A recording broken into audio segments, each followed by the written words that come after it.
Today's episode of Off the Timeline is titled What If Tommie Frazier Chose Oklahoma and Changed the 90s? In 1995, Nebraska didn't just win a national title, they erased Florida.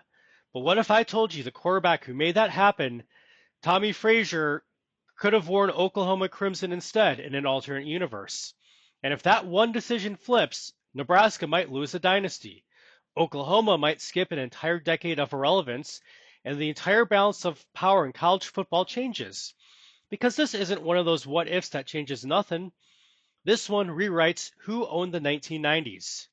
But first, let's set the stage for the reality we remember. If you watched college football in the 90s, you already know what Nebraska became. Under Tom Osborne, they built something that felt inevitable. Power football, discipline, no mistakes, no panic. And at the center of it all, Tommie Frazier. Not the flashiest quarterback, but maybe the most unshakable, as he is the quarterback of one of the most dominant teams the sport has ever seen. That Florida game, it wasn't close, it wasn't competitive, it was a statement. Nebraska wasn't just the best team in the country, they were the standard. Meanwhile, down in Norman, Oklahoma was trying to remember who they used to be. And that sets the stage for Oklahoma's lost decade. For decades, Oklahoma was the power on the plains. Barry Switzer had built a machine, national titles, Heisman winners, and swagger. But by the early 90s, the machine was breaking down, with coaching turnover, inconsistency, and identity drift. They weren't just losing games, they were losing who they were. And that's where this story begins. Because Oklahoma didn't just need a quarterback, they needed a reset. And that sets the table for the recruitment. And this is where we ground things. Because you may be thinking to yourself that even in an alternate universe, there's no way Nebraska lets Tommie Frazier get away. And you're right, they didn't. But recruiting battles in the 90s weren't as locked in as we remember. Hypothetically, Oklahoma could have had a pitch Nebraska couldn't match.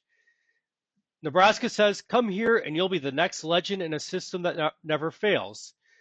But hypothetically, Oklahoma countered with, come here and you'll bring us back. That's a different kind of pressure, a different kind of opportunity. And in this alternate timeline, Frazier takes one more visit.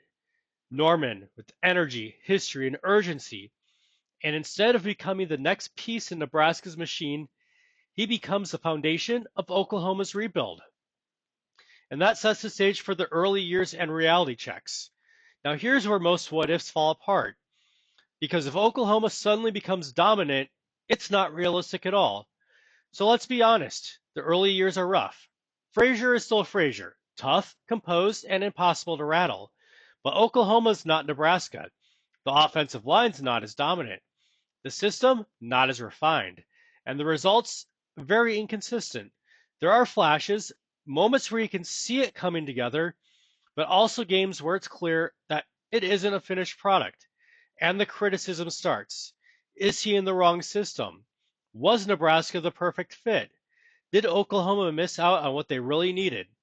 But then, mid-season, everything starts to change. And that sets the table for the identity adjustment. Oklahoma makes a decision. They stop trying to fit Frazier into their offense, and they start building around Frazier. Translation, more option principles, more physicality, more control, and suddenly the flashes become drives, the drives become wins, and the wins start to feel familiar. Not like the Oklahoma of the early 90s, but like something older, something tougher, something closer to what Nebraska had built.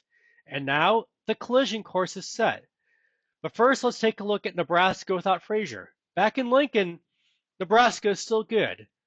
Still physical, still disciplined, but something's missing. Because what made Frazier special wasn't the system, it was the way he controlled games, the way he refused to lose. And without him, Nebraska's not inevitable anymore. They're beatable. They still win games, but the margins are thinner. The dominance is gone. And that changes everything.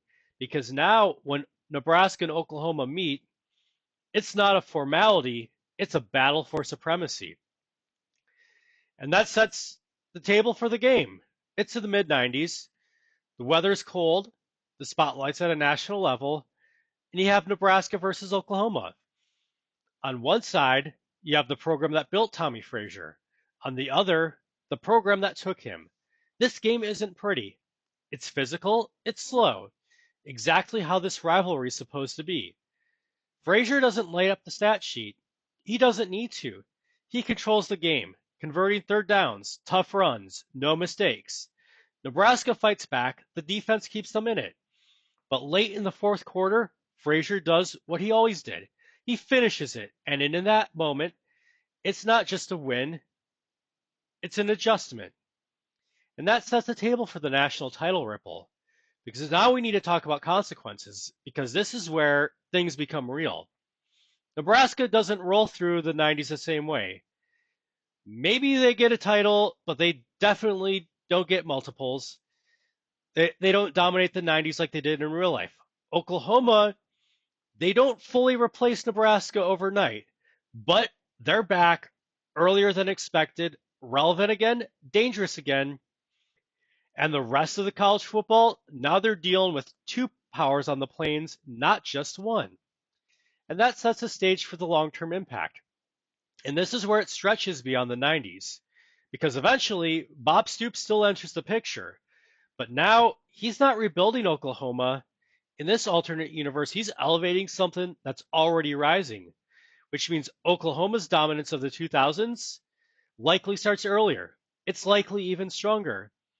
And Nebraska, instead of fading later, their decline starts even sooner.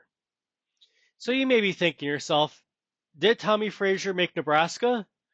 Or did Nebraska make Tommie Frazier? But maybe the real answer is he was the difference.